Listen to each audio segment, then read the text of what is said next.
you don't become part of their dependency, and they're not using you as a high, and that's something we recognize very quickly. Yeah. Those of us who've been working with Shiatsu, like Edith and I, for well over 25 years, you can tell when somebody comes and starts to disassociate, or if they arrive stoned, and you know, and that's you've got to be very clear with them about it, that you're not going to get into that game playing. Yeah. And there's also, I think, a dependency between sometimes it can happen that there is a dependency between the client and the therapist. Yes. So it can start after a while. I know it's a little bit another topic, because it's focusing more on this relationship between the client and the therapist.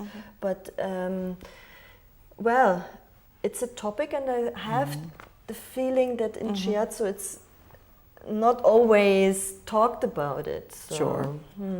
Yeah, we'll talk about it a lot in the weekend. We call it Praktikum, where the students learn how to ask questions, do the anamnesis and the body zones. Right. And then we talk about being or making people dependent on you, or the other way. You know, sometimes the practitioner depends on the clients. Right. You know, and we have to be aware of that. Yeah, that we don't tell them, you have to come often. I will help you. And well, I know you have a drinking problem, for example, and well, but whenever you feel better, then you can stop drinking. I'm sure that's not true. You have to tell them first, you have to stop drinking and clear the whole apartment, take all the bottles and the hidden ones and as the hidden well. Ones, yes. And then you give me a call and then we make an appointment and then we can work on it. Right. And then I'm pleased to help and show you techniques, help you in the awareness process to better body feeling and so on and so on.